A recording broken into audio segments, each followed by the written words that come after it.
The door was forcefully flung open, and Rosa flew in with Maria. 源氏さんか誰かいない？誰でもいいの。バスタオルを持ってきて。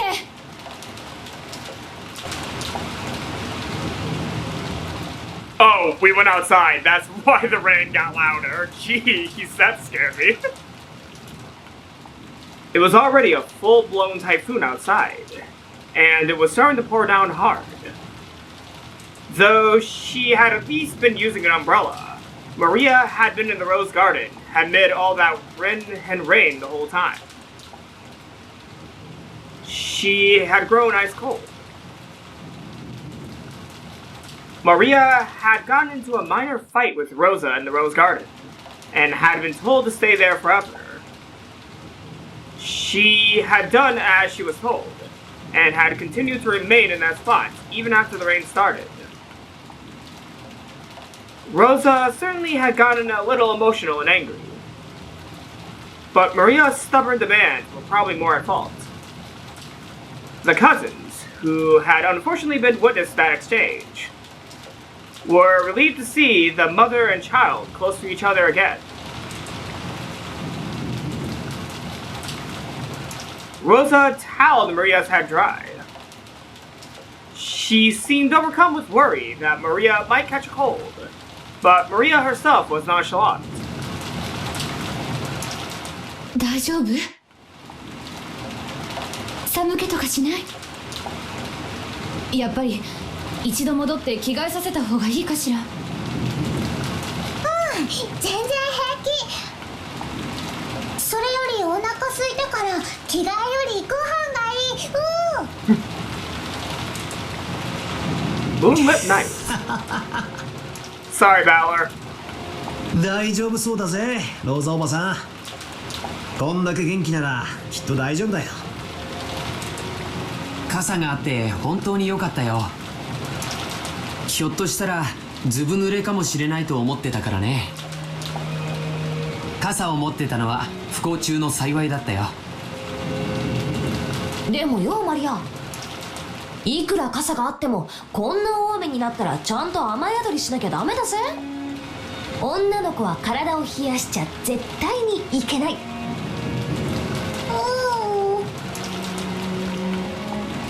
いいのよジェシカちゃん。ママがそこにずっといなさいと言ったのが悪いの。本当にごめんね。本当にごめんね。マリアいい子？ママの言う通りにしてたからいい子？寒くてもずっといた。ママが来るまでずっといた。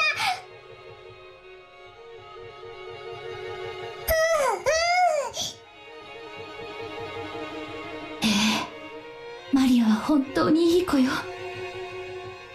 ママの言いつけをちゃんと守ったわね。本当に偉いわ。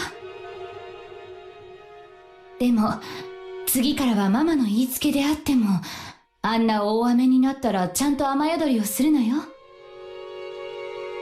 いいわね。ママと約束よ。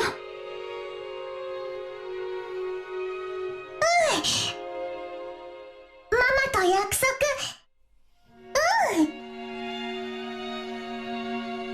As Rosa gently held Maria, they joined their pinkies together and promised. Well, at least Rosa's doing one good thing by telling Maria that. Battler and the others could tell that by this bonding between mother and child, expressed through a single finger. The warmth was starting to return to Maria's body.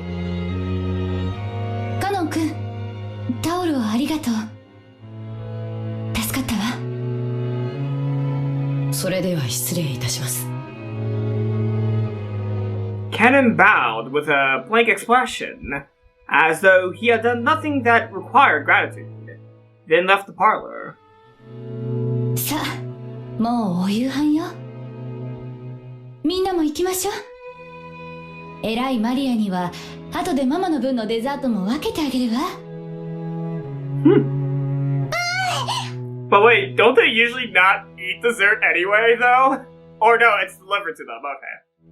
Well, sometimes. 本当ママ。デザートもらえる。ママ大好き、ママ大好き。こらマリア、はしゃがないの。ママもマリアが大好きよ。マリア大好き。マリア大好き。マリアもママ大好き、ママ大好き。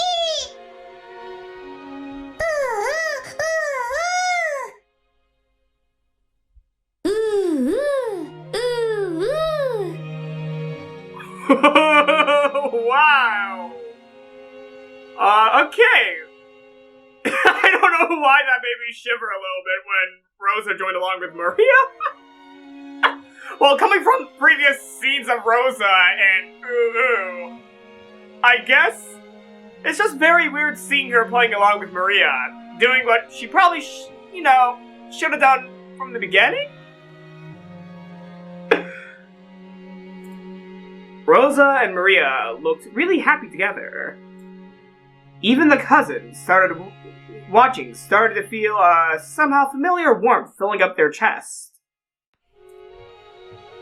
このくらいの年頃が親と一番仲がいいのかもしれねえな。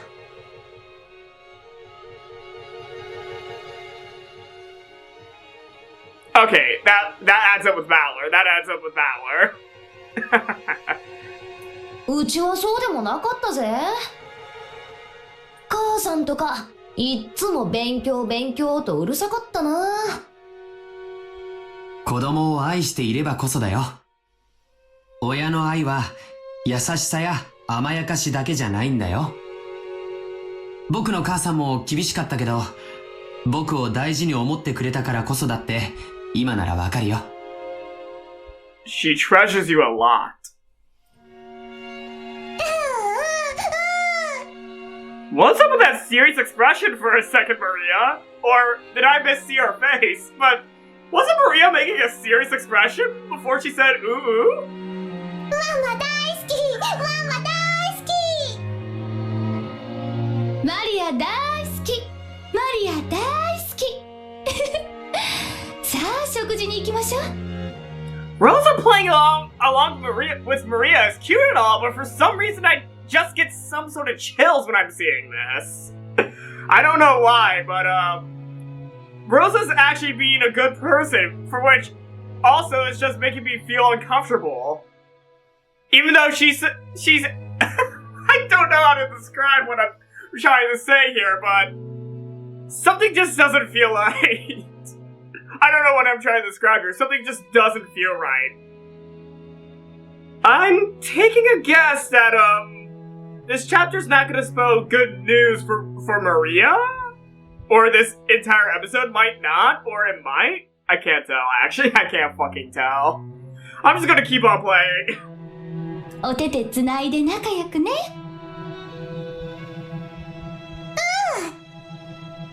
お手手つないで仲良く。ママとマリア仲良し仲良し。そうよ。ママとマリアは仲良しよ。いつまでもずーっとね。愛してるわ、マリア。It might be because I've never seen Rosa acting like this with Maria. That's why I'm a little, surprised. Yeah, I don't think Rosa has actually ever played along with Maria. Huh. Oh. Uh-oh. なんだよ突然。どうした？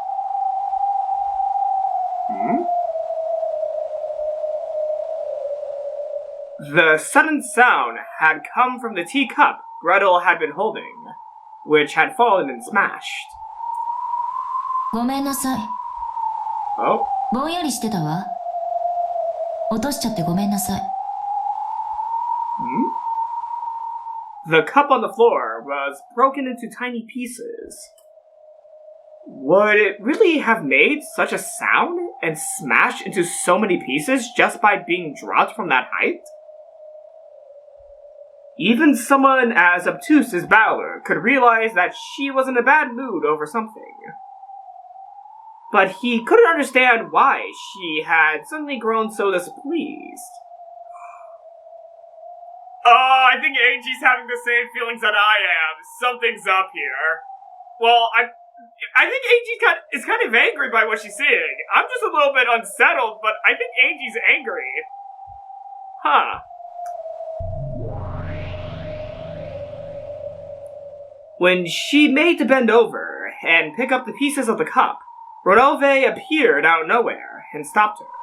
お怪我をなさいますよ。お片付けは私どもにお任せを。紅茶のおかわりをお持ちしましょうか。いらないわ。どうも悪魔の紅茶は口に合わないみたい。ほう。ロノウェの紅茶でも口に合わぬものがおったとは。そなたの肥えた舌には敬意を表するぞ。退屈してきたんで、ちょっと席を外すわ。退屈？おいおい、いよいよこれからだろうが。多分、この時点でマリアはまた、傘と手紙をベアトリーチェから受け取ってるって言い出すんだぜ。ここからが重要だってのに。失礼するわ。ごめんなさいね。後片付けをお願い。お任せを。Without saying anything else, Gretel disappeared of her own accord. Her form literally melted and disappeared into thin air. There had definitely been a displeased expression on her face. But neither Battler nor Ronove, nor of course Beato either, could understand why her mood had so suddenly worsened. All that remained was the fragrance of the black tea she had spilled.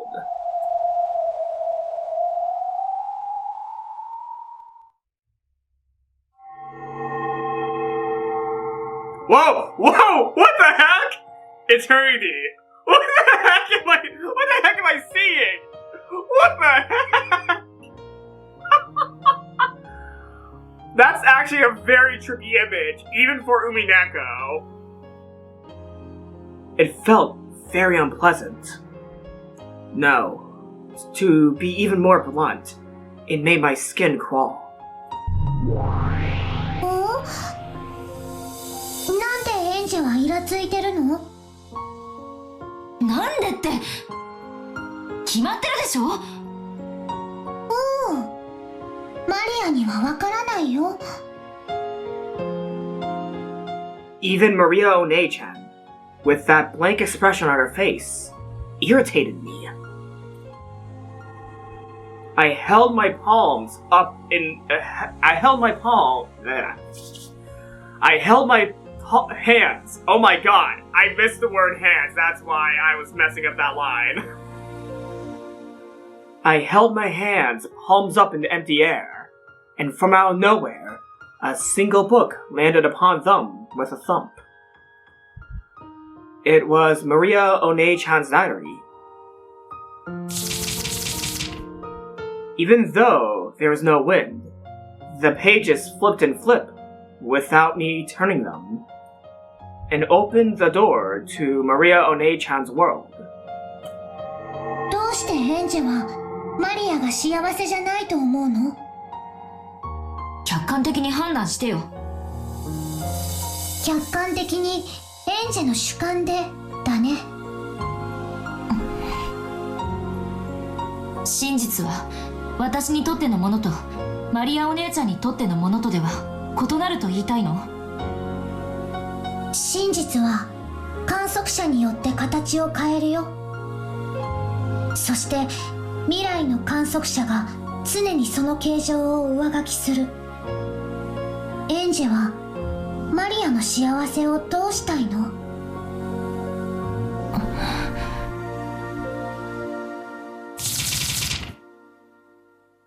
？The pages of the diary were flipped through at greater and greater speeds.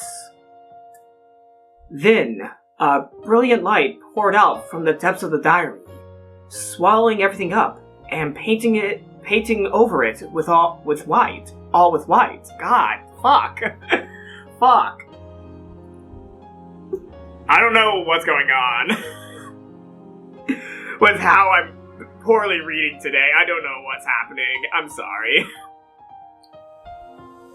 Swallowing everything up and painting over it all with white.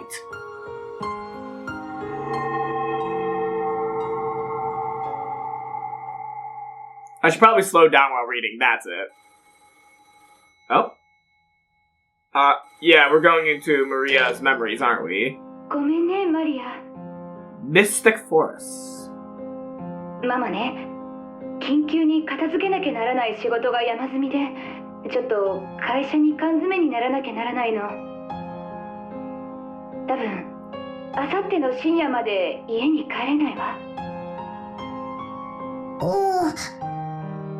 じゃあ日曜日の一緒に映画を見に行く約束は？映画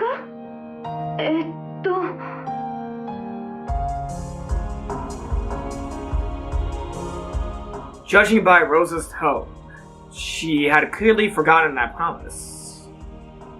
But Maria's response to that was an apology for asking. I'm sorry. Maria apologized for troubling her mother by asking that question. マリア、お留守番してる。ちゃんとお行儀よく待ってる。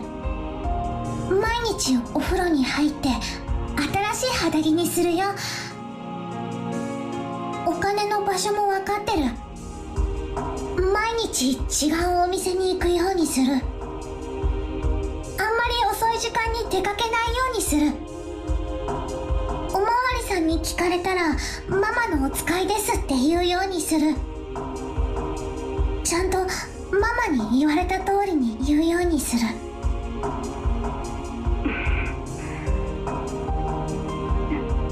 そうね。ちゃんといい子にしてるのよ。そしたらお土産を買ってきてあげるわ。いい？夜は9時までに寝るのよ。ママが帰ってこないなんて先生にも大人にも言っちゃダメよ。いいわね。うん。だからママ、お仕事頑張ってね。頑張ってお仕事を終わらせて少しでも早く帰ってきてね。マリア、もう夜中に泣いて近所の人に迷惑なんかかけたりしないから。だから早く帰ってきてね。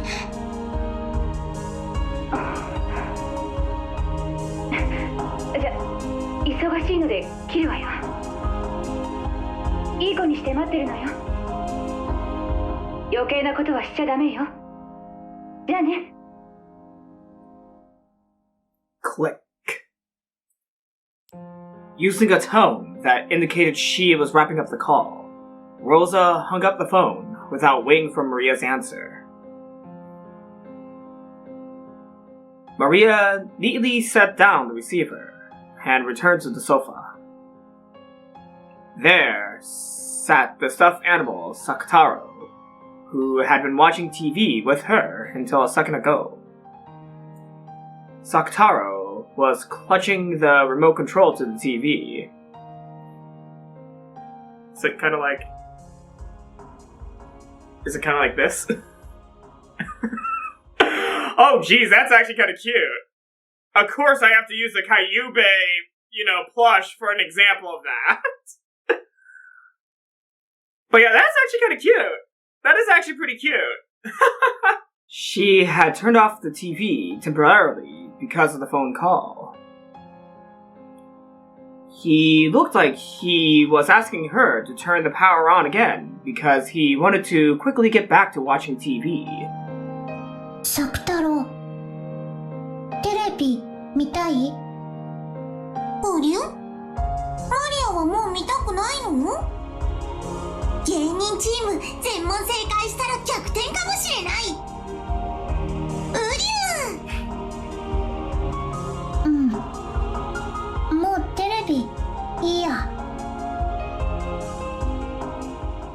Again. It's Maria's point of view. Again.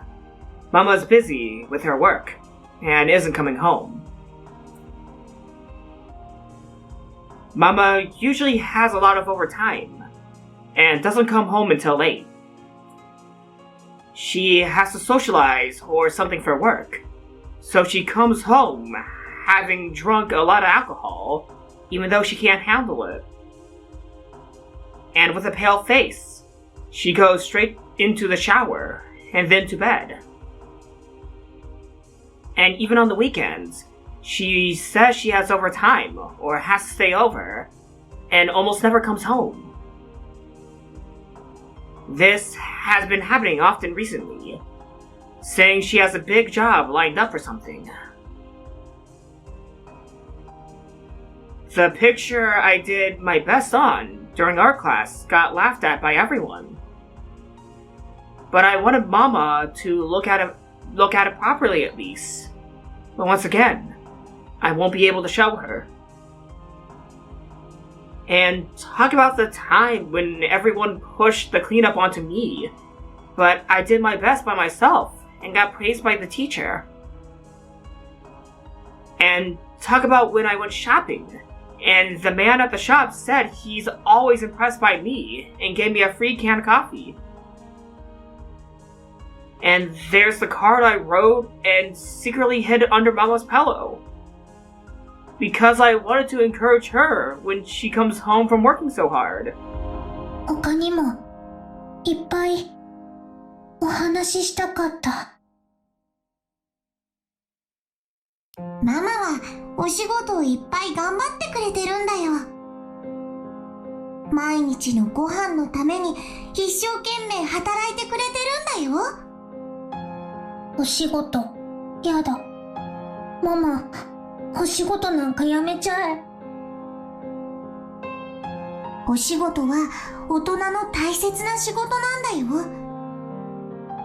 マリアにご飯を食べさせて、お洋服を買って、学校の給食費を払って、サマーキャンプの積立金を払って、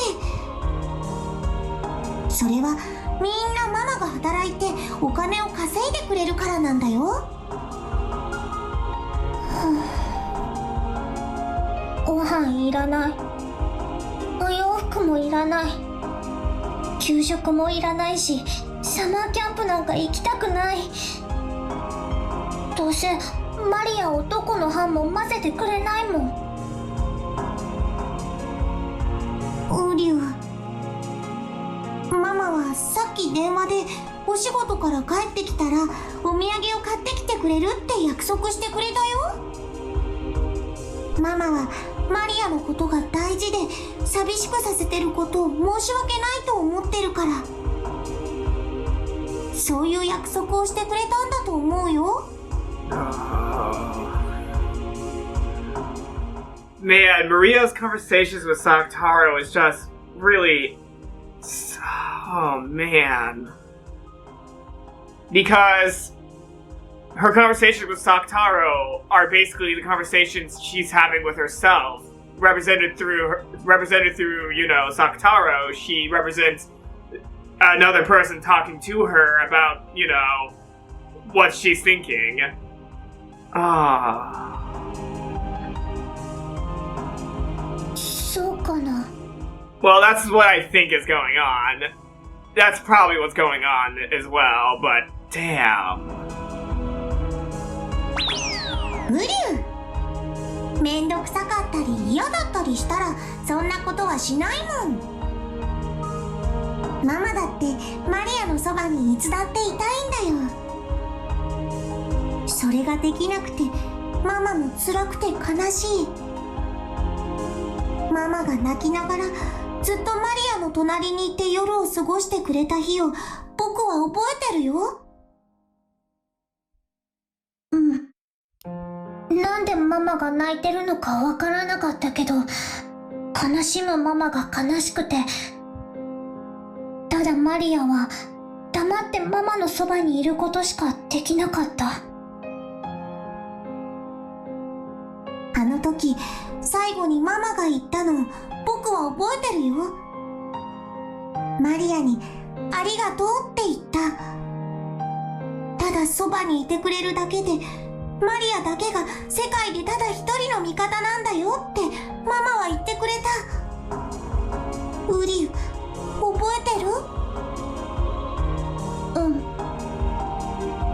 ん。マリアが世界でただ一人の味方なんだよってママ言った。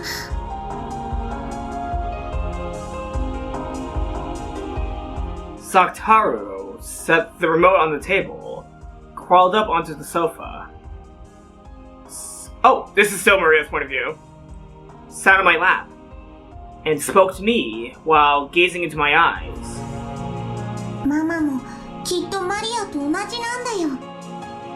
ママの描いたデザインだけがクライアントに笑われて、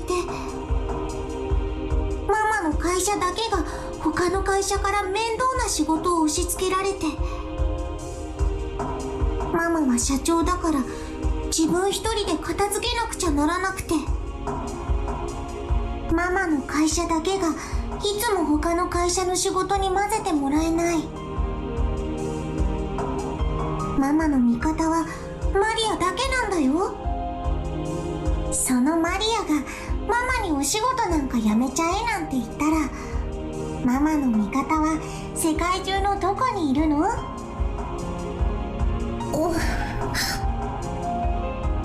サク太郎。僕には世界中でただ一人マリアがいる。ママには世界中でただ一人マリアがいる。マリアにはママもいるし、サク太郎もいる。だからマリアは寂しくなんかない。うりゅう。おお。ママはお仕事が忙しいからなかなかマリアと一緒にいられないけど、マリアはどうかそれを責めないで。その代わり僕はいつも一緒に、そしていつまでも一緒にマリアのそばにいるから。だから泣かないで。ウリュウ。僕が一緒じゃ悲しみを止められない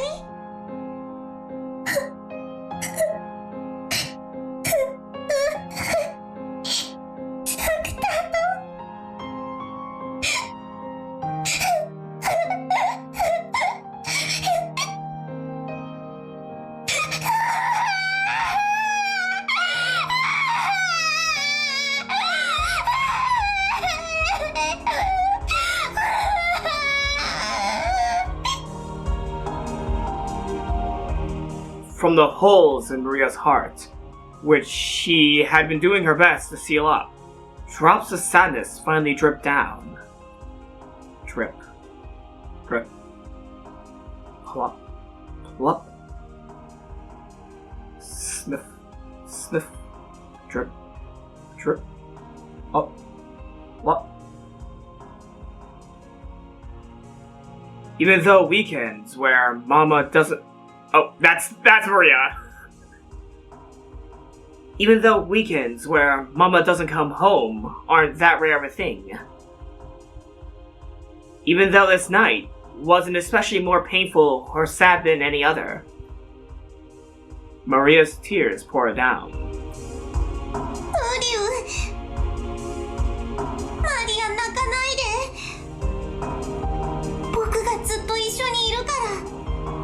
Maria 泣いても僕は泣かない。僕はライオンの子だから寂しくても泣かないよ。僕だって泣きたいけど僕は泣かないんだもん。どうしてサク太郎は泣かないの？こんなに寂しくて涙がこらえられなくても泣かないの？ウリュウ、だって僕が泣いたら誰がマリアを慰めるの？だから僕は泣かないよ。だってマリアに元気を出してもらいたいから。元気を出したらママは帰ってくるの？マが帰ってきた時元気なマリアで迎えてあげたらママはきっと喜ぶと思うな。ウリュウ、ママは喜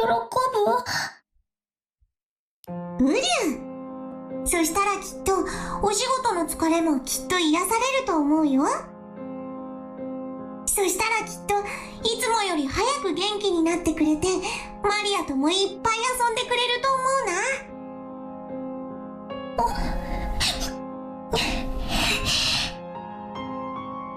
マリアがママの待ってるお家へ帰ってきた時、ママが上機嫌で台所にいたらすごく幸せな気持ちになるでしょ。ママもきっと同じだよ。マリアがご機嫌でお留守番してたらママも幸せになるかな。ブリュー。 Sakutarou nodded deeply with his big head. No more tears could fall from Maria's eyes. Because if she greeted her mama with a tear-stained face, her mama would probably get sad too. マリアは知ってるよ。笑顔を呼ぶ魔法は自分も笑わなきゃできないってこと。マリアは知ってるよ。だからもう泣かない。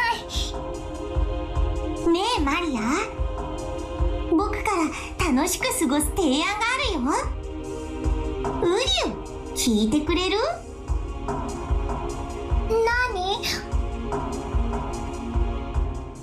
ママが日曜日の深夜まで帰ってこないから、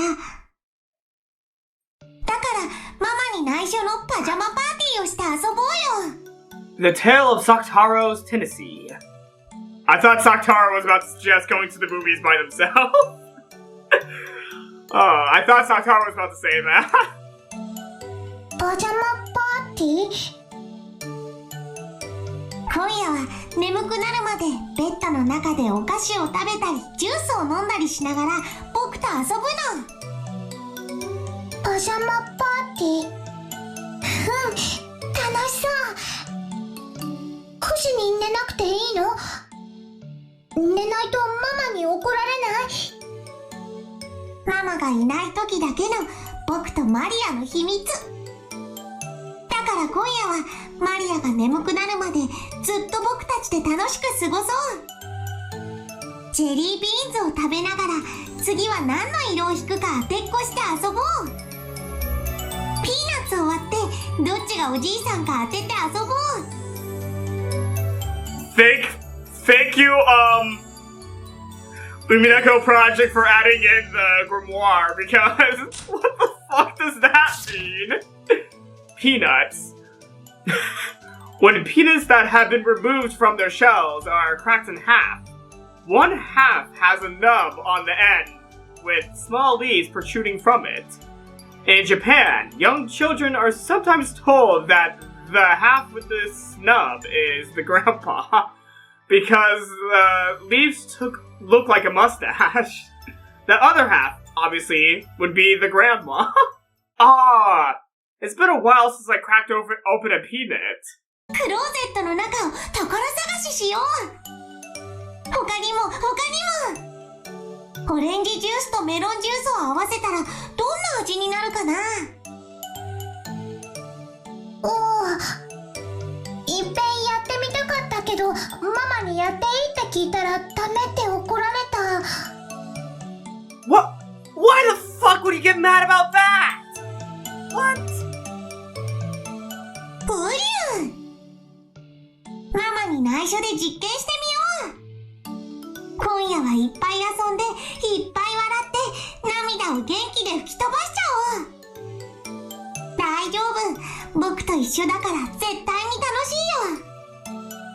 僕が絶対にマリアを幸せにしてあげるから。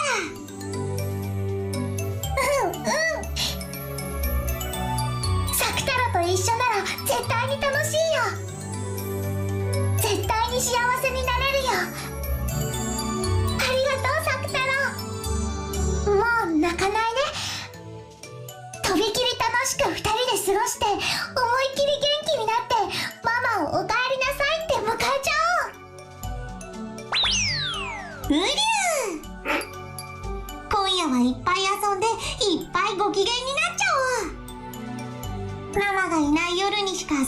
秘密のパーティーでいっぱい遊ぼう。僕たちが賑やかにしてたら、きっと鏡の国や不思議の国からたくさんの友達が遊びに来るよ。I know what Wonderland is, but Looking Glass Land? Hold on. The Looking Glass world is the setting for Lewis Carroll's 1871 children's novel, Through the Looking Glass. What's Through the Wait. Alice in Wonder... Oh my god! Oh my god, God damn it! This is the second time I've done this. I need to fucking watch Alice in Wonderland again.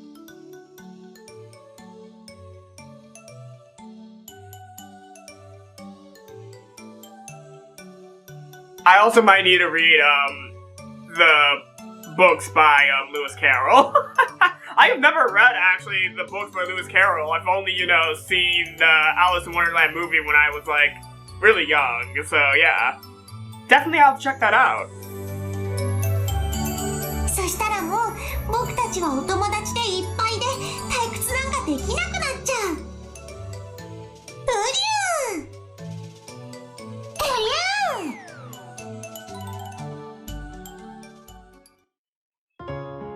！Sunny spot. And then, I started my pajama party with Sakutarou, and had fun until late into the night. I played by sticking my hand into the bag of jelly beans without looking, and trying to guess which color I would pull out. Sakutarou had good intuition and got it right a lot. Partway through, I also achieved the brilliant feat of guessing right 4 times in a row. The game where I split peanuts open and try to guess which half would be the grandpa was easier than guessing the color of the jelly beans, so I got it right a lot. Sucking my salt-covered fingers was bad manners, but that was the yummiest part. I like both orange juice and melon soda on their own. I hope by mixing those two favorite drinks, there might be a flash of light, like alchemy. And a new drink that no one had ever tasted before would be created. I got excited about how, if it turned out really delicious, I'd call it Sakutarou Soda and sell it.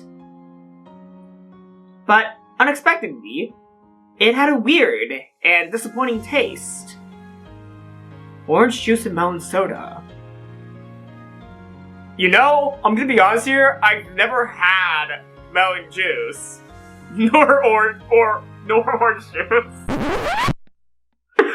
I don't know why, but whenever I was younger, since I didn't like apple juice, I thought orange juice would taste the same, so I always refused orange juice and just went to a water fountain to fill up a cup rather than take the orange juice. God, I was such an asshole. God, I'm still an asshole, but God, I was an asshole back then and now. So yeah, at some point, I need to try out orange juice, melon soda, and then the two combined. And the color was somewhat dull and boring. Maybe I should have been surprised that orange and green mixed together would make this. Too bad.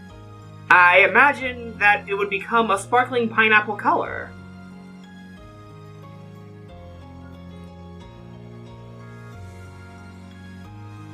But it was an awesome fun night. If I'm having this much fun, maybe Mama will start wanting to come home too, and unexpectedly appear at the front door.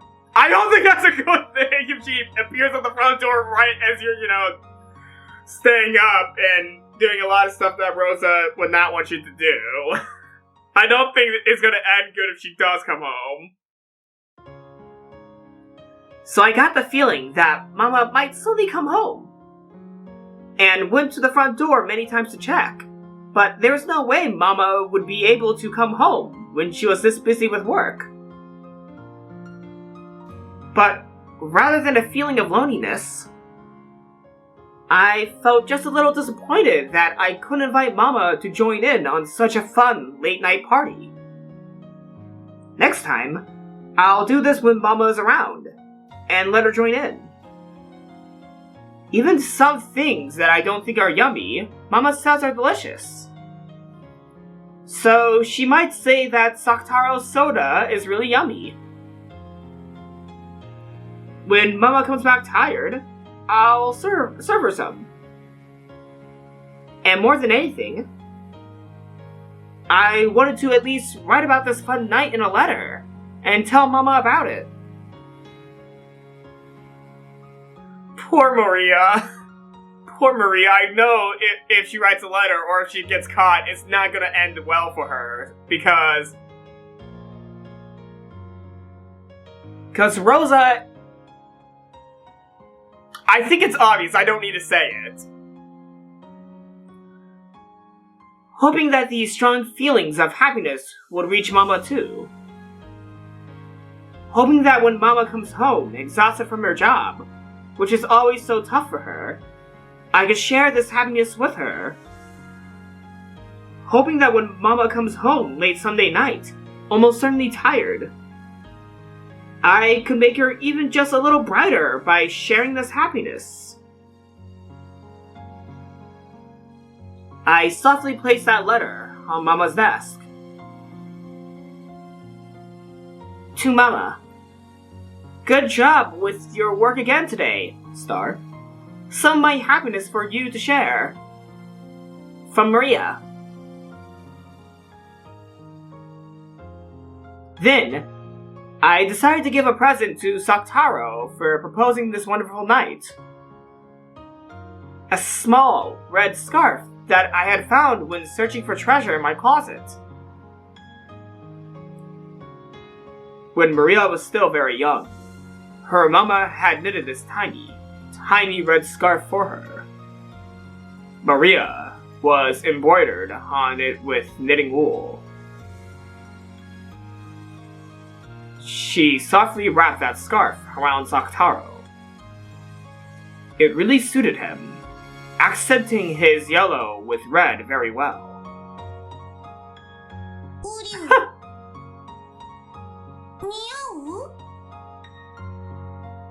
Sakutarou looked embarrassed as he wore his first present ever. What's that little... Is that a trademark logo on the scarf? Or is that just a little, button? Huh. That looks like an award of some kind. Like a military or royal something award? Royal Guard award? Huh. Interesting. Yeah. It really suits him. サクタロウ、いつも本当にありがとう。こんなにも楽しい夜になったよ。どうしてマリアは泣いてたのかもう思い出せないくらい。これからも一緒にいようね。そしていつも楽しく遊んで笑っていようね。うりゅう、マリア大好き。マリアもだよ。サクタロウ大好き。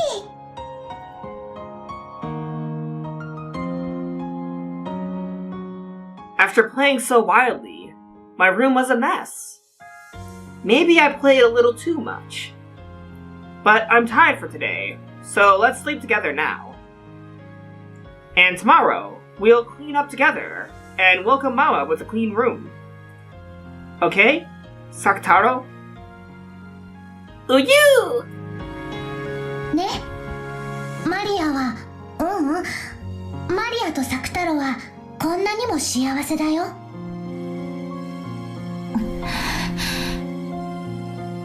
これがマリアお姉ちゃんの幸せなの？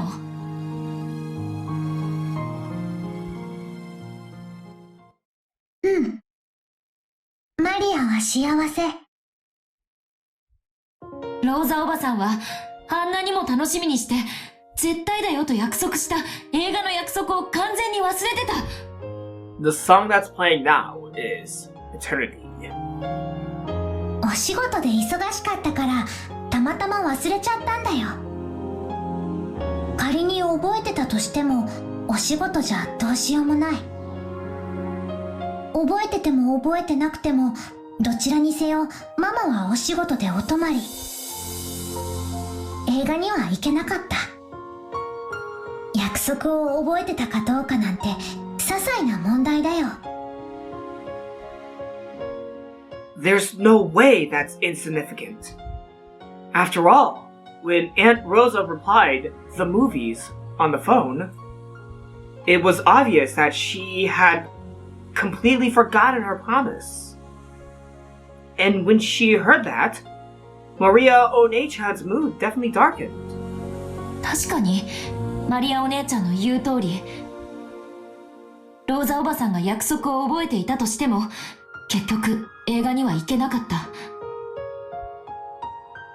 でもそれでもお母さんとのささやかな休日を過ごす約束を一方的に忘れられていたなんて悲しい。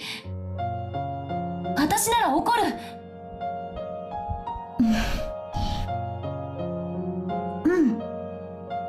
悲しかったよ。たとえ覚えててくれたとしても映画には行けなかったわけだから。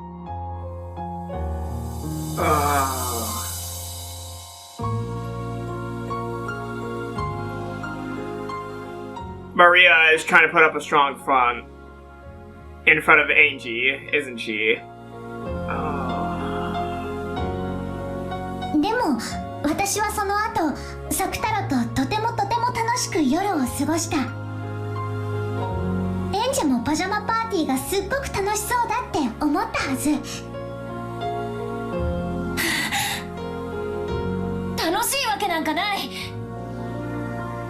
だってこの夜のマリアお姉ちゃんのはしゃぎぶりは、お母さんが帰ってこなくて寂しくてそれを忘れるためにわざと空騒ぎをしただけじゃない。違うよ。サクタロと本当に楽しくパーティーをしたんだよ。いいえ違う。お姉ちゃんは悲しくて約束を忘れてたお母さんが憎くて部屋で暴れただけじゃない。そんなことマリアの日記のどこに書いてあったの？書いてはいない。でもこの一行飛ばしで書いてある行間からお姉ちゃんの気持ちがわかるの。お姉ちゃんはこの夜を楽しくなんか過ごさなかった。それで言いつけを破って夜更かしをし、おやつの時間以外には食べてはいけないと厳しく言われていたルールを破ってお菓子を食べ、それでも悲しみが埋められなくて部屋の中で暴れて散らかしただけじゃない。そして部屋中を散らかして疲れ切って、そのままベッドのシーツをかきむしりながら泣き疲れて眠っただけ。日記には確かにママが映画の約束を忘れてたらしいこと、そして私が夜更かしをしてサクタロとパジャマパーティーをして宝探しで部屋を散らかしてしまったと書かれてるね。それはつまりそういうことじゃない。マリアお姉ちゃんはローザおばさんの愛に飢えていた。そしてローザおばさんは自分の仕事や世間体ばかりを優先していつもお姉ちゃんを後回しにしていた。だから虫唾が走るのよ。ローザおばさんのお姉ちゃんのことを愛しているという言葉がどれほど上辺だけのものか知っているから。お姉ちゃんだって知ってるはずなのに、なんで自分は幸せだなんて言えるの？マリアお姉ちゃんのそのあたりが私にはわからない。この年になってもさっぱり理解できない。どうして悲しくないの？どうして不幸な現実を知りながら自分は幸せだなんて言えるの？私にはできない。わからない。エンジは悲しい子だね。わけわかんない。どうして私が哀れまれなければならないの？私の日記にはこんなにも楽しくパジャマパーティーの事実が記されているのに、同じ事実も異なる人間が観測すると異なる姿になってしまうんだね。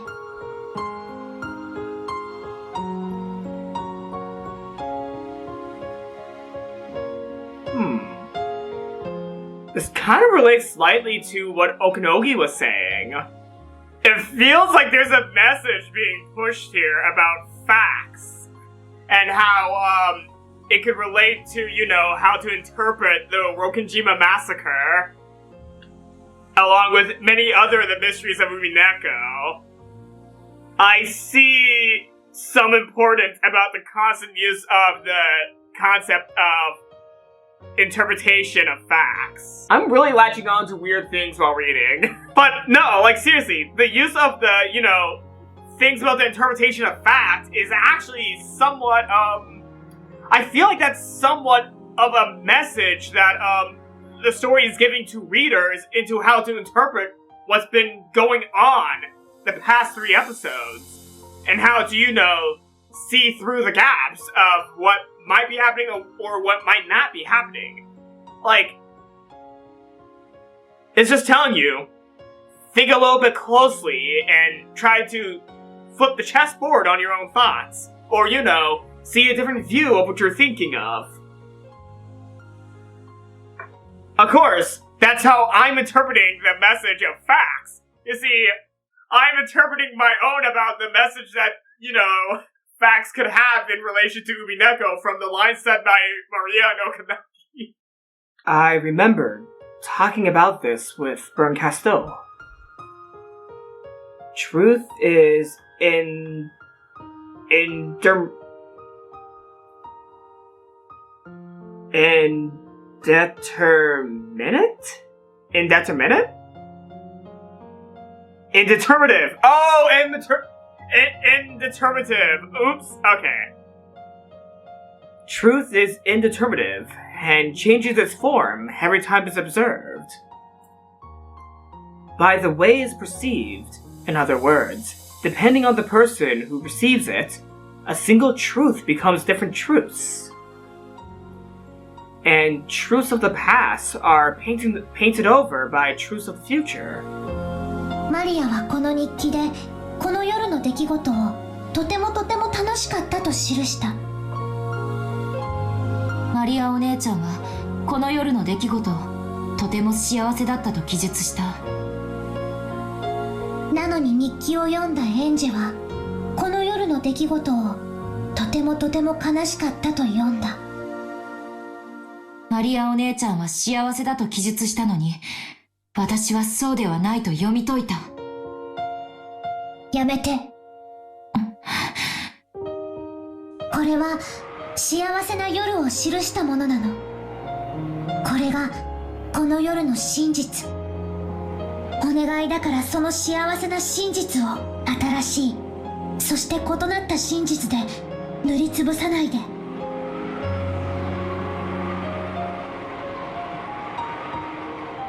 マリアお姉ちゃんにはこれで幸せなの？ It's kind of prevalent that, I think the truth that Ange is presenting is closer to the truth than what Maria is presenting. Coming from how, Maria is reacting to Ange right now. 幸せ。だから同じ境遇の時、幸せに感じられないエンジェがかわいそう。Both she back then and I now have the same friendless and lonely situation. I'm gonna repeat that line. Both she back then and I now have the same friendless and lonely situation. And Angie accepted the lonely truth as the lonely truth. But she painted over the lonely truth with a happy truth. Ushiromiya Maria took the sad truth and changed it into happiness. That is the only, and yet all too large, difference between me and Maria Onechan.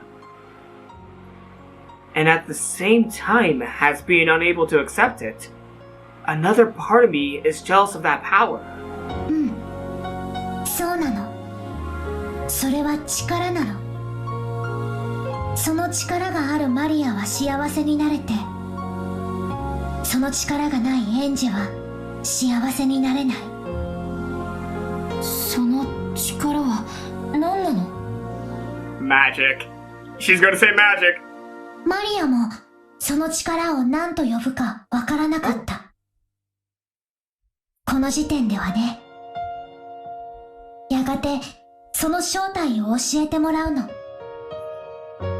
後に話すよ。後のページで。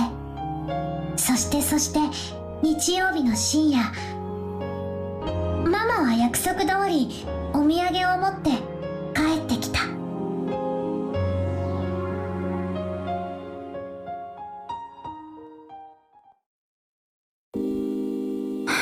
ただいま。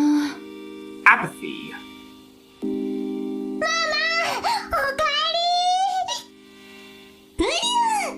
ママ帰ってきた。ママ帰ってきた。Waiting to greet Rosa as she returned home all tired out was Maria, holding Sakutarou in an unbelievably good mood. Rosa's worn-out expression was surely due at least in part to actual fatigue, but also partially because she was sick and tired of having Maria cling to her and loudly whine and sob after being left alone in the house for a few days.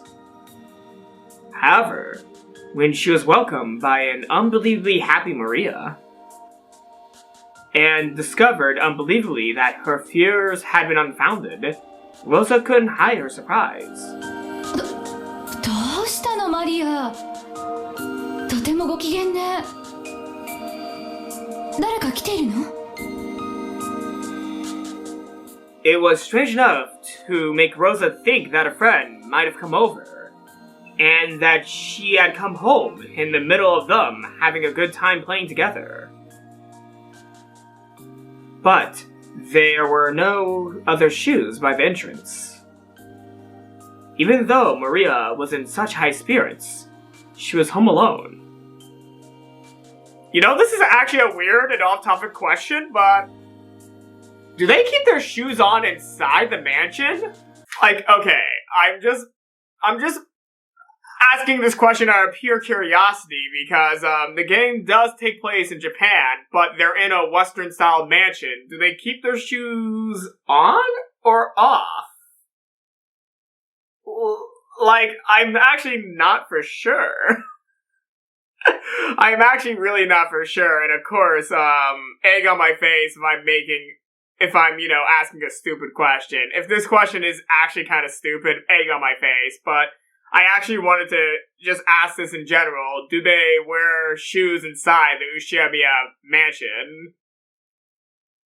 Like, it's never described whether they do or don't.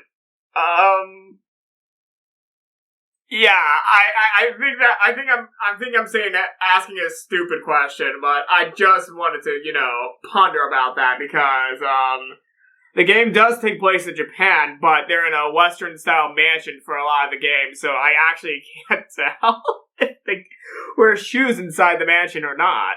Even though Maria was in such high spirits, she was home alone. At first, Rosa was suspicious that this unexpectedly good mood might have some kind of unwelcome underlying cause. But that really was a needless fear. And it really did seem to be that Maria had actually stayed at home in a good mood. Even if Rosa's heart had been as cold and hard as a rock, after being welcomed with a smile like this, Rosa started to honestly accept that smile, and the smile rose to her own face automatically. In that smile, you could see none of the weariness caused by being unable to return home for several days. Maria kept talking about what a fun time she'd had playing with the stuffed animal Sakutarou. Rosa really hadn't imagined that the stuffed animal she'd gifted her would be liked so much, and she couldn't hide her pleasant surprise. そう、サクタロウと一緒に仲良くお留守番していたのね。偉いわマリア。そんな偉いマリアとサクタロウにお土産があるわよ。お土産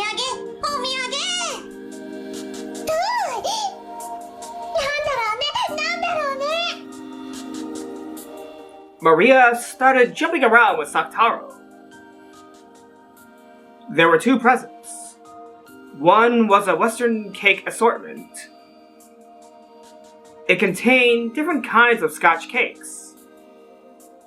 It looked to be of very high quality. But Maria was more interested in the other one. The other one was an even bigger box, and it was pretty heavy. 開けてごらん。マリアとサクタロウの新しいお友達になれるかもね。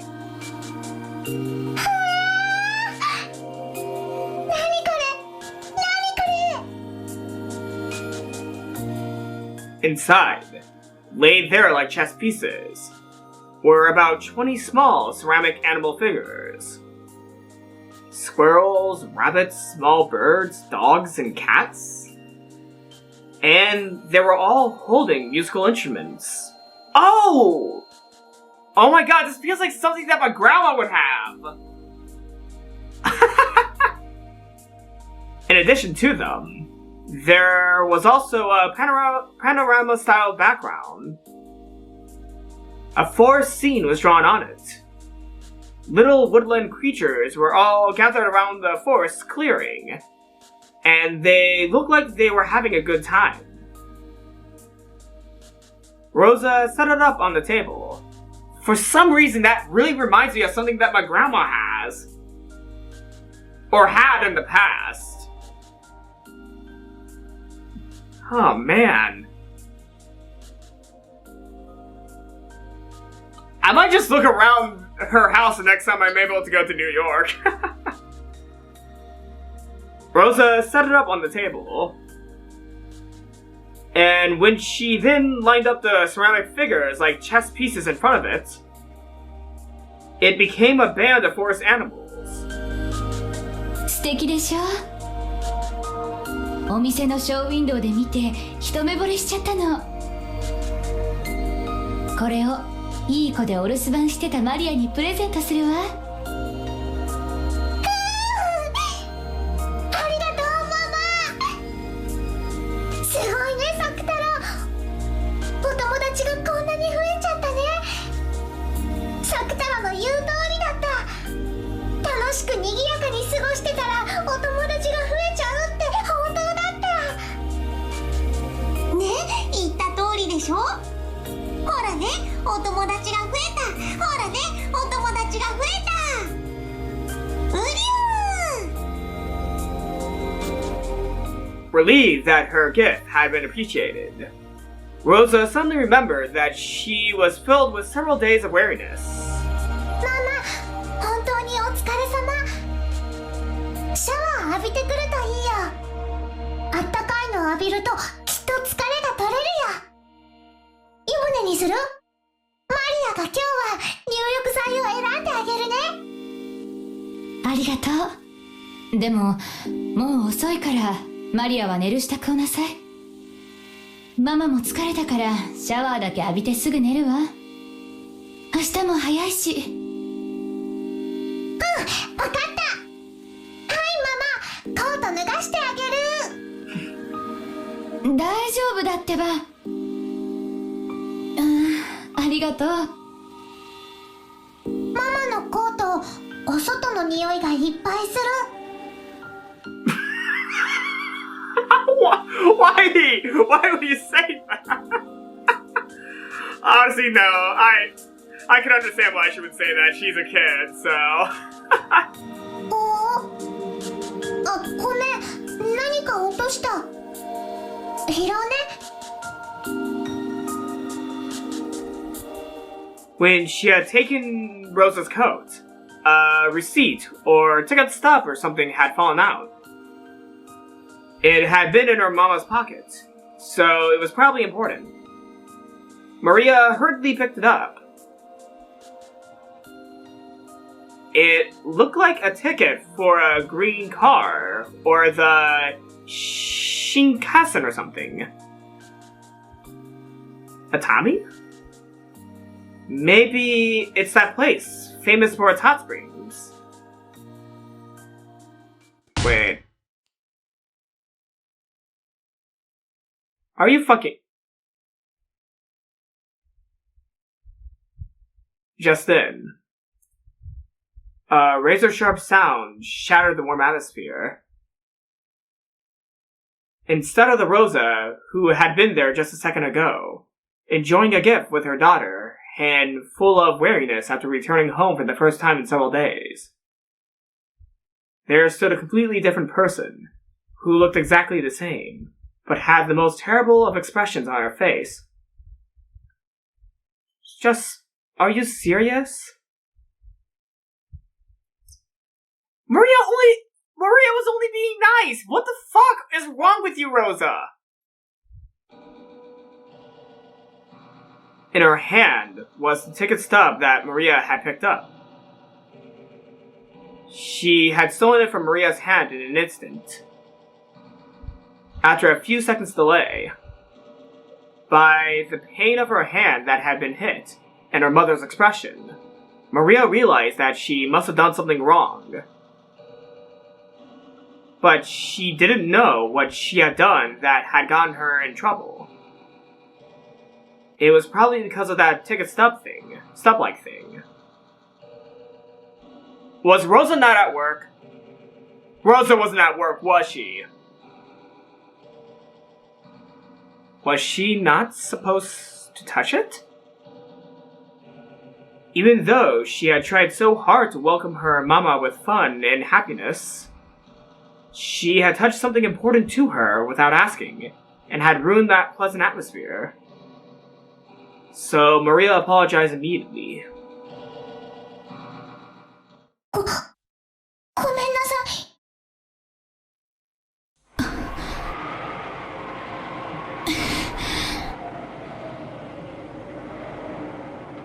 Even though she must have heard those words of apology, Rosa's expression actually darkened.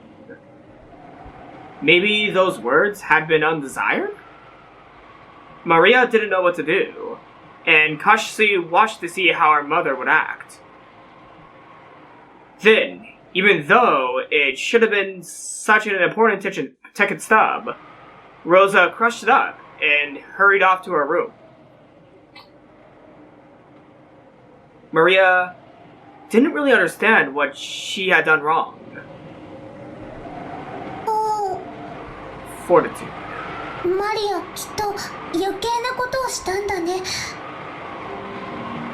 あの紙はきっとママのお仕事の大切なものだったんだね。それに勝手に触っちゃったから。ブリュー、マリアは悪くないよ。だから今夜だってこんなにも幸せ。うん、幸せ。ママだってお風呂に入ってすっきりしたらいつもの優しいママに戻ってくれるよ。だから気にしちゃダメ。ウリュウ。そうだね。ママだって疲れてるんだもんね。うん、気にしちゃダメだね。今夜だってマリアたちはこんなにも幸せ。ウリュウ。もうやめてよ。見てられない。エンジェは幸せの見つけ方が間違ってると思うよ。間違ってるのはお姉ちゃんでしょ。これのどこが幸せだってのよ。もう痛々しくて見てられない。何が？ママが急に怒り出したこと？人間疲れていればそういうこともあるものだよ。一時の感情のすれ違いだけで相手を全否定するのってエンジは大人じゃないと思うよ。9歳のマリアお姉ちゃんに言われるとはね。でもそんなことじゃないでしょ。問題なのはお姉ちゃんが拾ったあの半券、明らかにおかしいじゃない。何が？何もおかしくないし、今夜の幸せと何も関係ないよ。ローザおばさんは仕事で会社に泊まり込むって電話してきたんでしょ。なんで熱海？それって旅行でしょ。マリアお姉ちゃんを置き去りにして旅行に行ってたってことでしょ。しかも普通旅行って言ったら一人では。あれが仮に熱海行きの件だったとしても、だからってママが嘘をついて旅行に行った証拠にはならないよ。Poor Maria. 電話で嘘をついてあんなにも形相を変えて奪い取って、何よりの証拠じゃない。昔の仕事で出張した時のものかもしれないよ。あるいはゴミか何かをたまたまポケットに入れちゃっただけかも。部下の人が出張した時の領収書かもしれないね。だったら仕事の大切なもの、おもちゃじゃないんだからママが取り上げたのもうなずけるよ。エンジェの言う証拠なんて単なる状況証拠、想像と妄想。どうしてマリアとママの仲が悪くなるように解釈するのかわからないよ。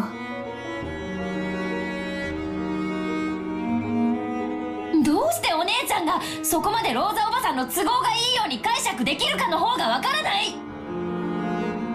やっぱりエンジェはかわいそうな子。君を幸せにしてくれるかけらはこんなにもたくさん身の回りに落ちているのに、それを見つけられない。なのに不幸せなかけらばかり見つけてしまって傷つき続けている。だからエンジェは傷つくことに怯え、傷つけるものが身の回りにないかどうか、それを確かめ終わるまで幸せ探しすら始められない。お姉ちゃんと話をしてるとおかしいのがどっちかわからなくなってくるわ。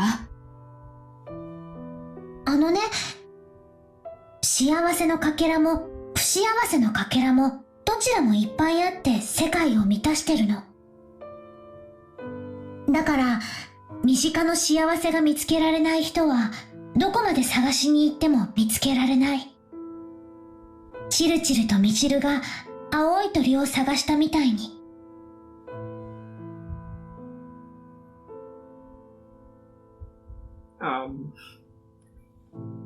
Sorry for interrupting this scene, but I don't understand this reference. Maternik's Blue Bird, Tutil and Mutil's Adventurous Journey is a 1980 Japanese anime television series directed by Hiroshi Sasagawa, with character designs from Reiji Matsumoto. It is based on the 1908 play by Maurice Maeterlinck. The series was 26 episodes long when aired on Japanese television. Ah, well, it's also a play. So the Bluebird is basically about a girl called Mutil and her brother Tutil seeking happiness, represented by the Blue Bird of Happiness, aided by the good fairy Balloon. Ah, interesting. That's actually really interesting. I've never heard of this, by the way. I never heard of the Bluebird, so I might have to check out the Bluebird along with the anime adaptation. Alright, so that I remember. There we go. Now I'm not gonna forget about it. I'm not gonna forget about it because I put it on my plan to watch list. そうね。そういう教訓の話だった。エンジェはその正反対。不幸せなかけらが全くない世界を探してる。でもそれだって青い鳥と同じなんだよ。だから永遠にエンジェは自分の幸せを見つけられない。バトラはヘンゼルなの？青い鳥なんじゃないの？もういい加減にして。いずれにせよ、幸せな夜がコートから落ちた一枚の紙切れで台無しになったことはよくわかったわ。怖いね。一枚の紙切れで。なら幸せを取り戻す力も一枚の紙切れに宿れるかもしれないよね。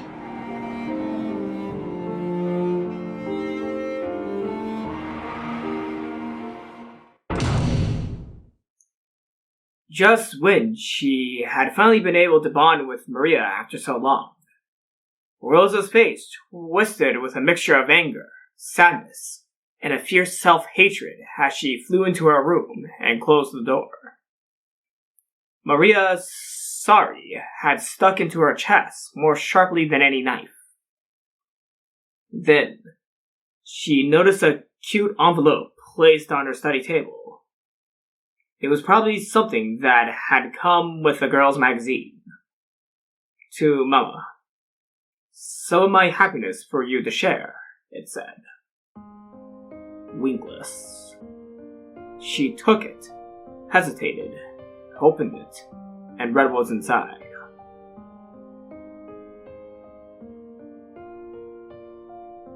Then, after dotting the surface of the paper with 2 large tears, she flew out of the room, hugged Maria from behind as she headed for the bathroom, buried her face into her daughter's back, and cried. And, realizing that she was the one who should truly be saying sorry, she apologized to her.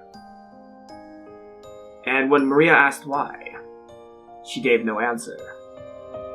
ほら、もう仲直り。あんなのママとマリアの仲良しの前には全然気にすることないんだよ。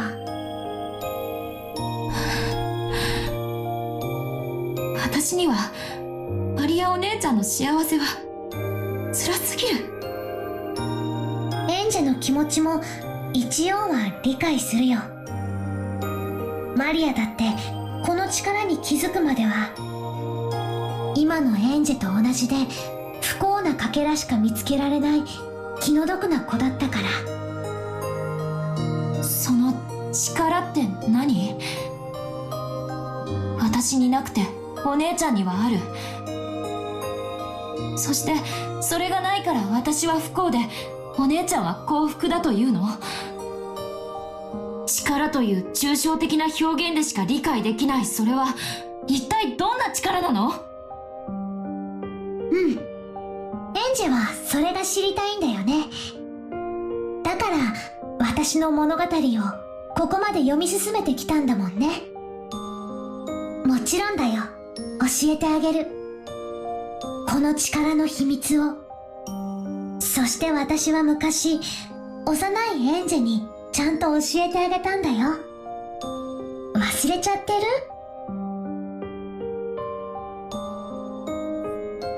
She's either gonna say magic or love. It's gonna be one of the two.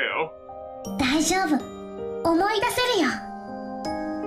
今から私が、彼女が教えてあげる。彼女？って誰？わらわがそれをマリアに代わって教えよう。Hi, Beatrice! ベアトリーチェ。マリアにはあって、そなたにはない力。Why is Maria now in all caps? マリアにあって、エンジェにない力。That is magic. Far, Maria and Beato said it together. And then they started giggling because they'd said it at the same time.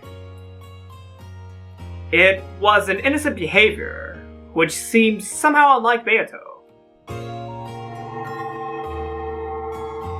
Oh. Okay, we're at the other mansion.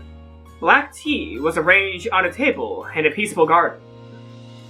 And Beato, Maria, and Sakutarou, who was sitting on Maria's lap, were having fun chatting. ほう、そうか、作太郎と申すか。そなたの一番の友人とな。ウリュウ、はじめまして、作太郎と申します。おう、作太郎は人見知りするから緊張してるの。大丈夫だよ。ベアトリーチェもマリアの素敵なお友達なんだよ。ウリュウ、マリアの友達は僕も友達？うん、ウリュウ。じゃあ僕もベアトリーチェの友達？う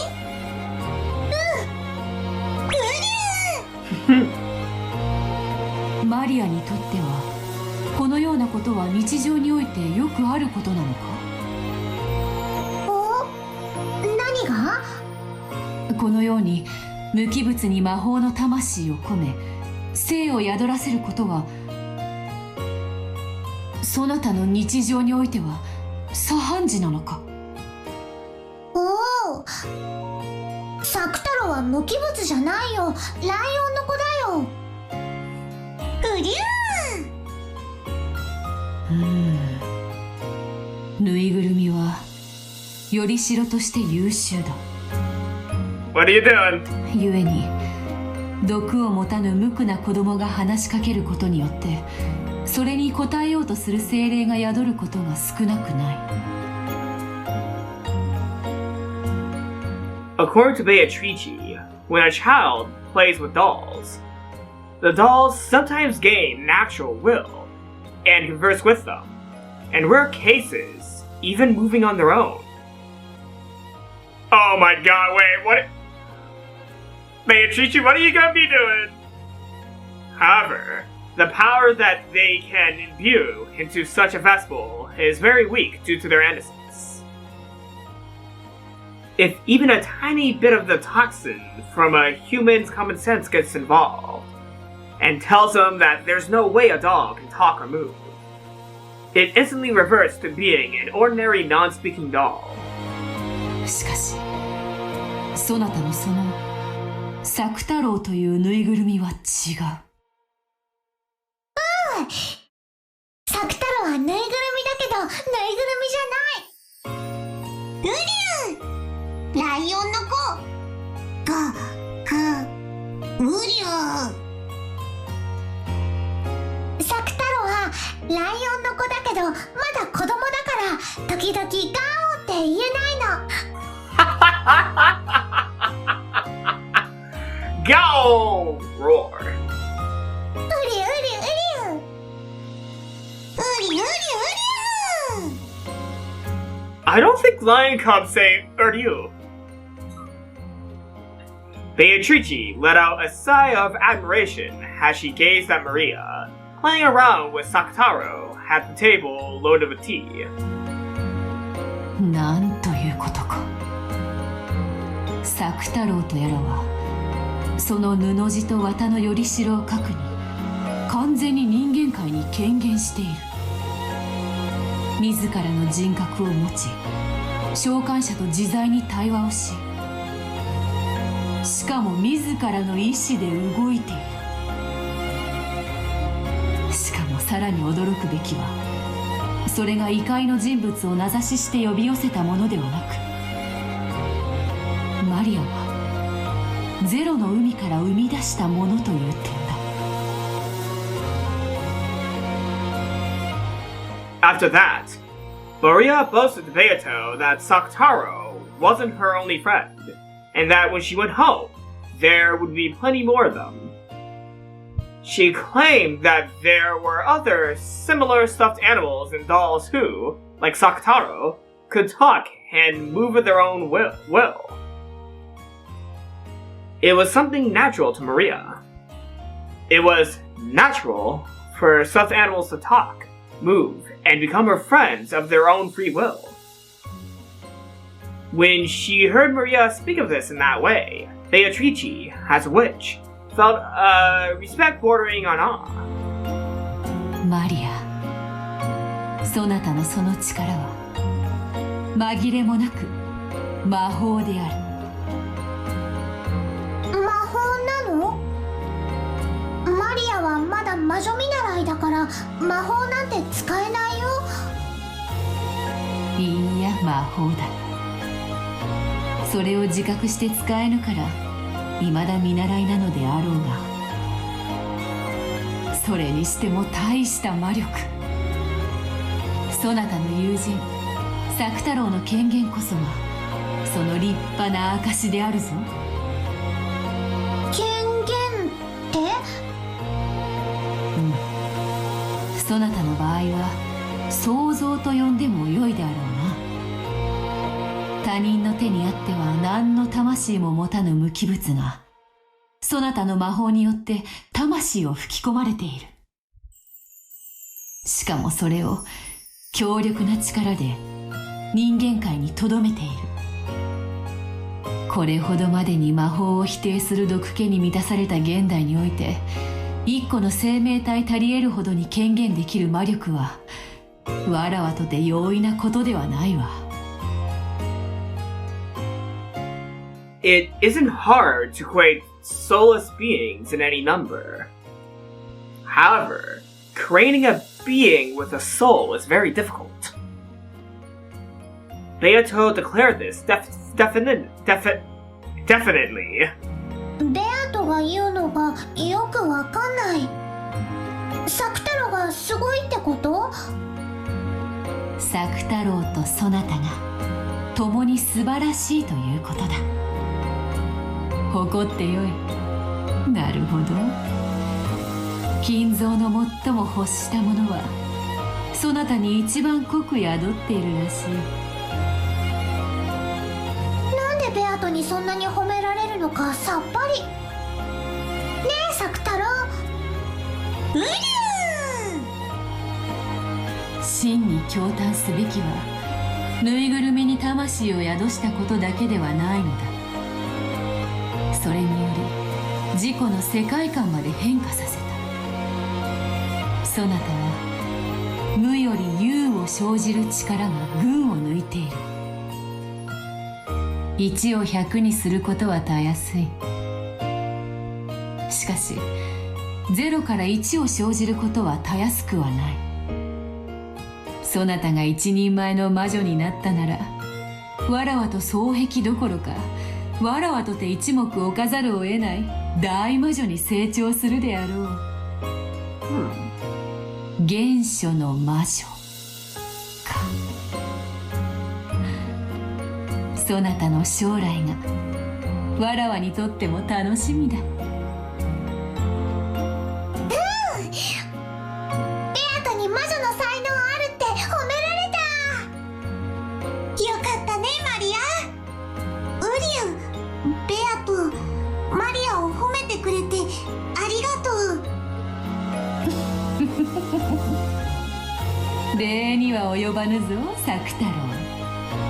その赤いマフラーは実に似合っているぞ。そしてそなたのような友人を生み出せるそなたの主人の才能に嫉妬する。マフラー褒めてくれてありがとう。これマリアにプレゼントしてもらったの。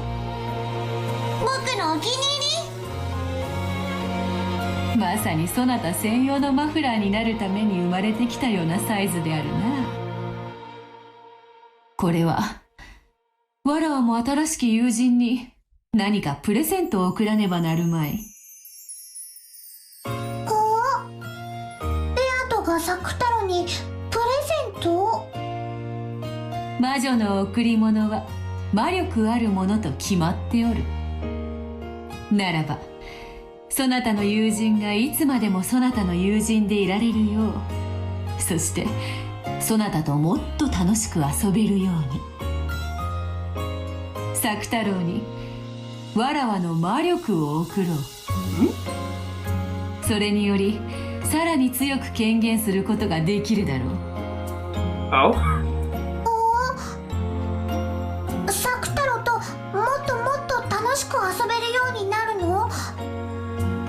どうやって？ありゃ？なんだろう、マリア。それって怖いこと？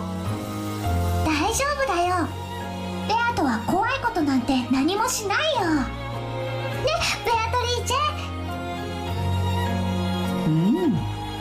必ず気に入ってもらえるはずだ。さて、より強く権限するにはより強いイメージが必要であるな。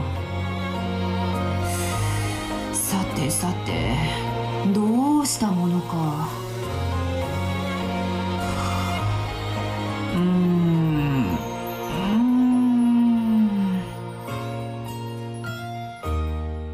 Beato folded her arms and thought about what she could do to please them the most.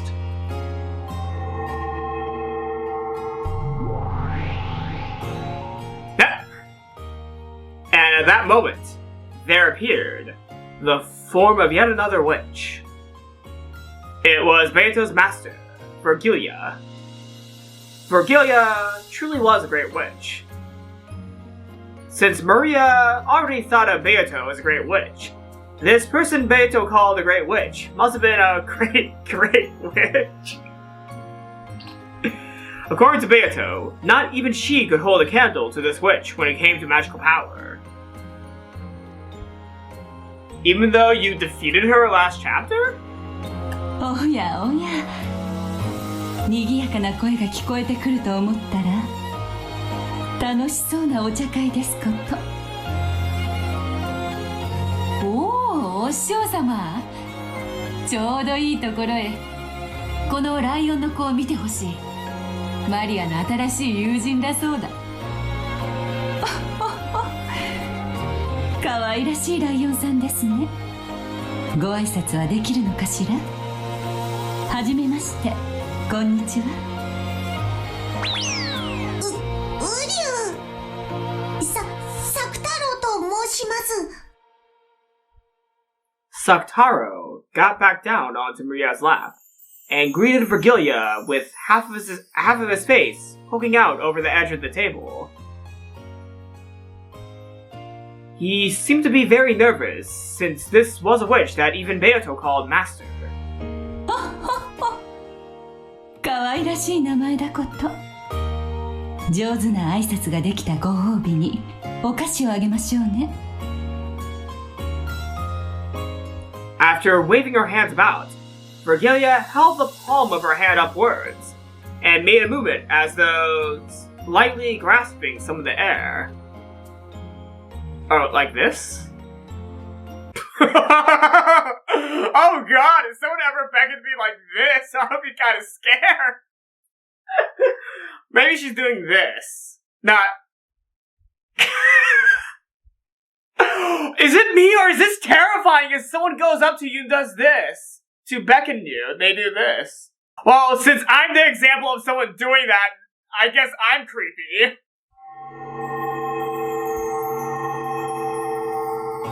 Then, she held that closed fist out in front of Sakutarou. And when she opened it, there lay one of those individually wrapped cough drops. うりゃ？飴だよ、マリア。すごいすごい。よかったね、サクタロウ。ちゃんとお礼を言ってね。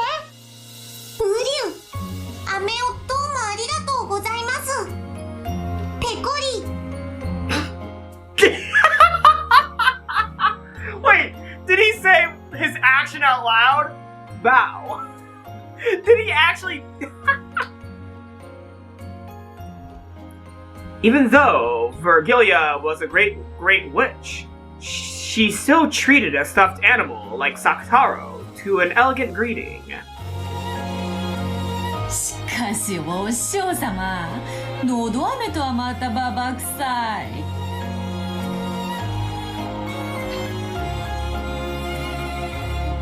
I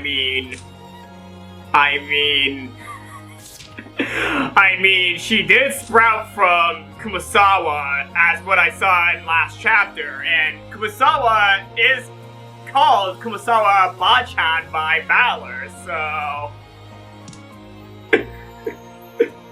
Ba-san? I think it's San, not Chan. Oops. Oba-san, yeah, Oba-san, not Oba-chan. Oops, sorry. せめていちごミルクのキャンディーとか出ないのかよ。これはひどい。もうあなたには飴をあげませんよ。悪い。さて、マリア、そなたの魔導書を出すがよい。もちろん筆記用具もな。出すよ。何か書くの？おや、何を始めるのですか？お師匠様に習った魔法を使うのだ。よりしろに異界の住人を権限させる魔法。はあ。あれの応用でこのマリアの友人を権限させる力をより強めることができるのではないかと思ってな。それをマリアとマリアの友人への贈り物としたい。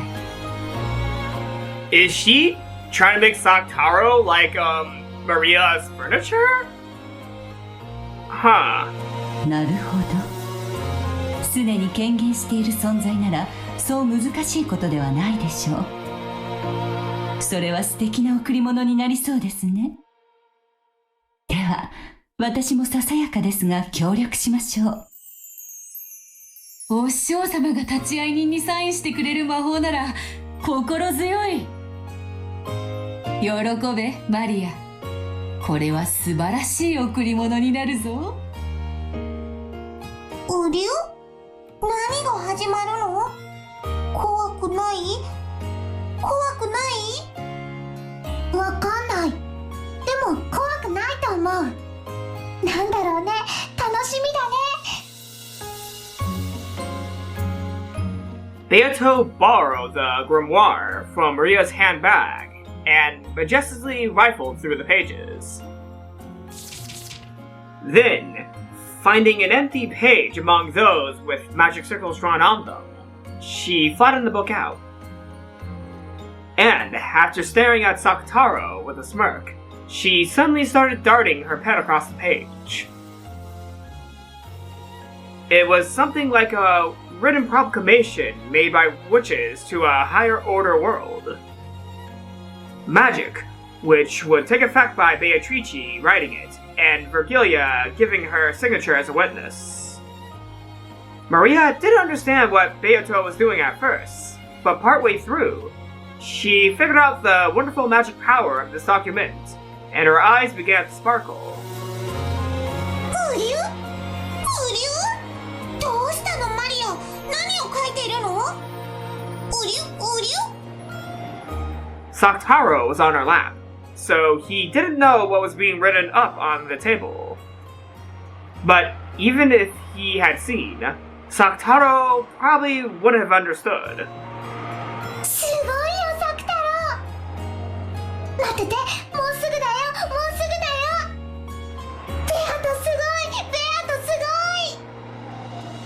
力ある書面の筆記においてこの子の才能は素晴らしい。あなたになら魔界の書記官すら務まりそうですよ。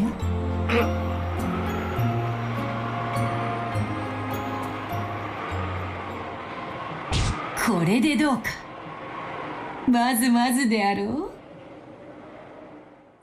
After she had completed the thing she had been so intensely concentrating on, Beato looked over the document again from a distance. It seemed she was fairly satisfied with her work. And Maria, also upon peeking in it, let out a cry of wonder. すごいよ、ベアト。かわいい。黄金の魔女ベアトリーチェの名においてマリアの子サク太郎をここに認める。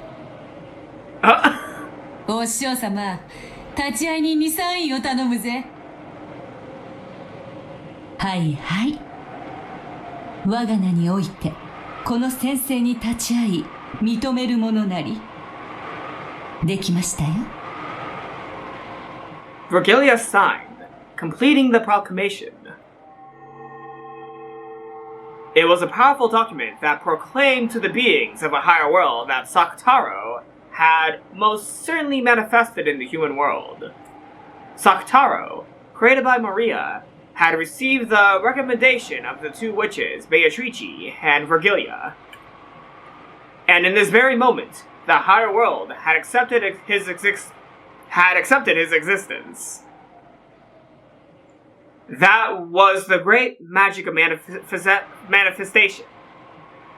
According to Beato, it was apparently an incredible stroke of luck that Vergilia had been here, because the power residing in the proclamation would change drastically depending on the number and the ranks of the witches signing it.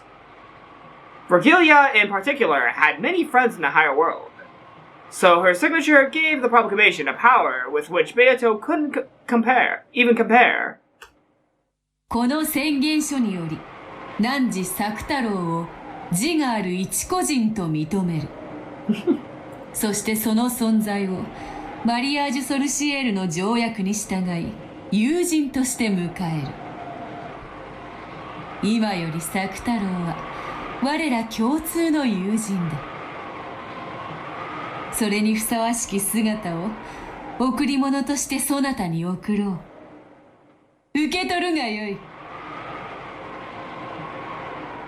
With the grimoire still open to the page with the proclamation, she turned around and handed it to Maria. Maria showed it to Sakutarou on her lap. When Sakutarou beheld that proclamation, in his body made of cloth and cotton, he felt something hot and bright began to dwell. Even as he looked around, nervous at this sensation that he had never felt before, that power strengthened, and eventually, a bright light completely swallowed him up.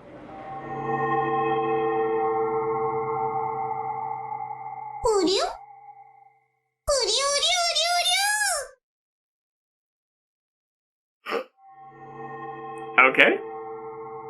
Oh! And he became a humanoid. The tale of Sakutarou's tendency. And, hold on. I just need to check something real quick. Ah, my god, I can't spell. Alright. I need to check something.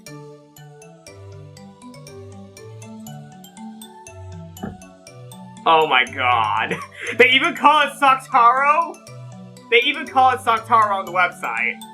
Oh my god, I never... Oh my god.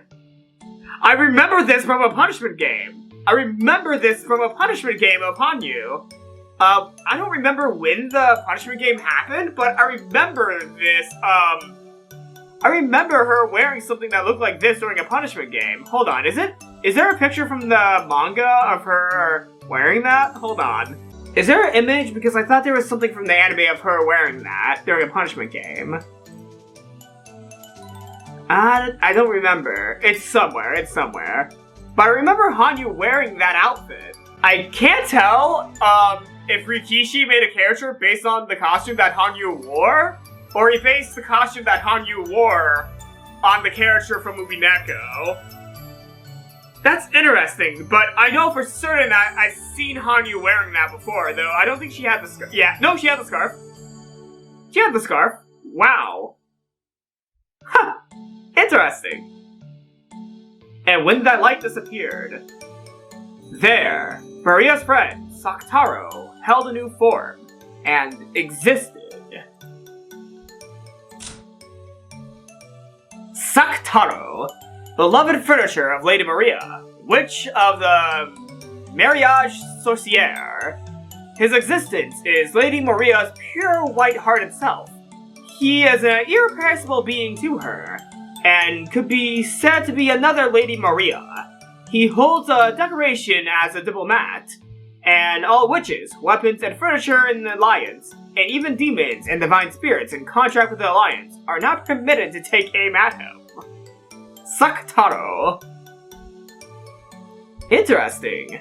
So, Sakutarou is Maria's child and furniture, but also a diplomat. Jeez, talk about, an OP existence. Sakutarou,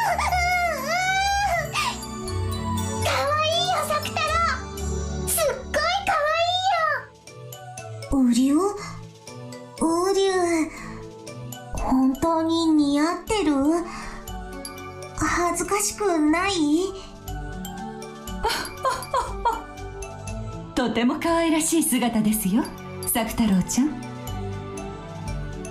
マフラーがチャームポイントだと思ってな。あとは耳だ。獣耳はいいぞ。実に可愛い。後でわらわにもかじらせよ。Oh. Oh my god, I just realized something! The front half of Sakutarou's hair is blonde, while the back half is more of a gingerous color, kinda like a lion! Oh, that's cool! ありがとう、ベアトリーチェ。素敵なプレゼントを本当にありがとう。礼には及ばぬ。そなたの素晴らしき魔法と友人に敬意を表したまでよ。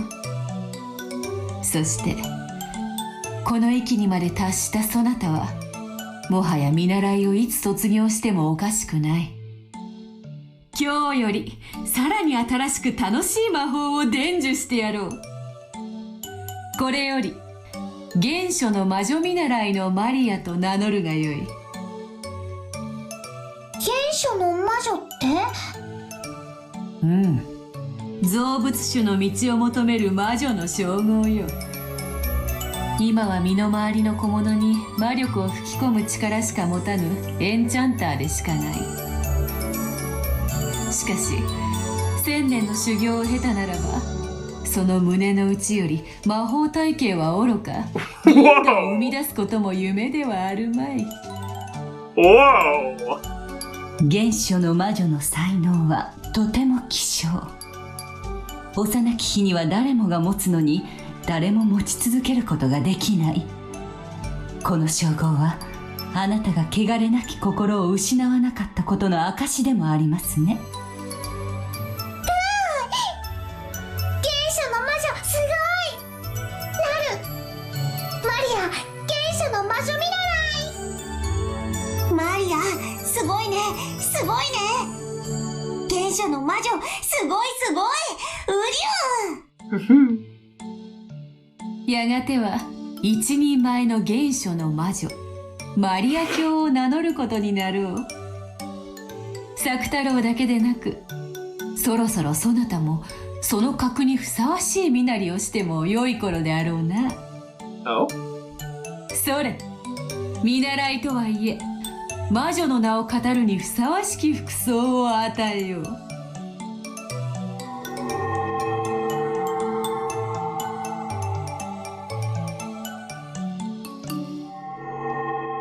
When Beato waved the pipe that was her wand, many gold butterflies appeared out of nowhere, grouped around Maria, and granted her a wonderful dress.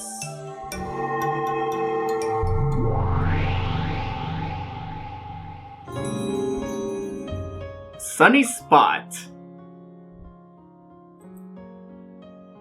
Did Maria's character sheet change? Yes! Maria, the Witch of Origins, who will live for the next 1,000 years, possesses the motherly magical power to give birth to one from the Sea of Zero. I like how the 2 is covering up a part of her face. At a glance, her magical power is weak. However, Zero will never becomes anything but Zero, no matter how it is multiplied. But the one she gave birth to will eventually surpass the heavens. protected heavily by Beatrice, who understands her true value, she is in alliance with Beatrice. Maria. Interesting. Endowed with both cuteness and majesty, it was indeed a fitting article of clothing for the girl who would eventually take the name of the Witch of Origins. すごいすごいすごいすごいすごいかわいいかわいいこのお洋服ママにも見せたいダメ魔女の清掃はみだりに見せてはならぬぞ。もったいぶった方が価値が出るというもの。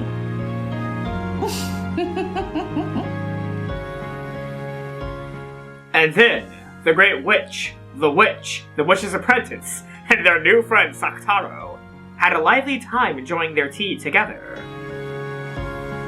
ね、私はこんなにも幸せだよ。そしてこんなにも楽しい。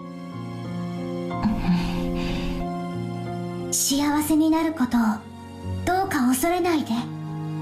幸せになるというのは今の不幸を受け入れるという意味じゃないの。今の不幸の中に幸せを新しく生み出すということなの。それが原初の魔法。私は今の自分の世界を認めたくなかった。こんなにも孤独で辛い世界を肯定するのが許せなかった。だからマリアお姉ちゃんの世界に惹かれながらも最後の一戦で受け入れられなかった。教えてあげる。マリアの原初の魔法を。いいえ、教えたことがあったはず。そしてあなたにも使えたはずなんだよ。忘れちゃった？エンジェだってマリアージュ・ソルシエールに名を連ねる魔女の見習いだったでしょ？ええ、そうだったわね。マリアージュ・ソルシエール、懐かしいわね。私もそこに名を連ねていることがあったっけ。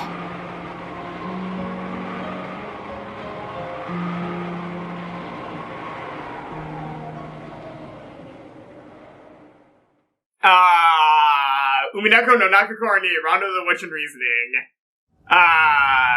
Mariage Sociaire. The World 12 years later, October 1998. And we're back to 1998 with Ange. Thunberg Lily. ええ、あれは忘れもしない。 I'm gonna save this for next time, but dang.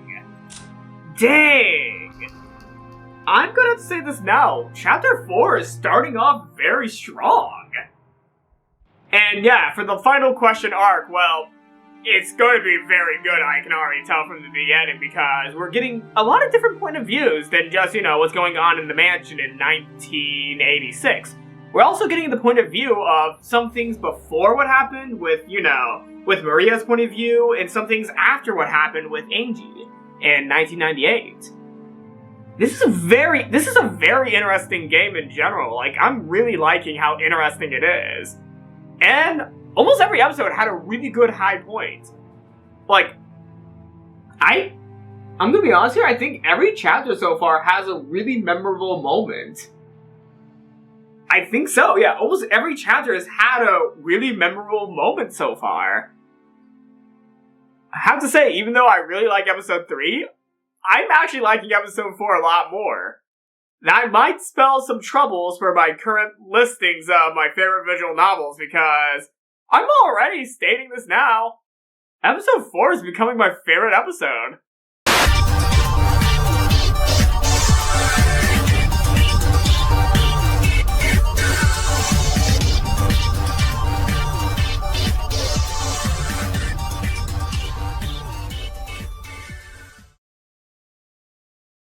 Okay.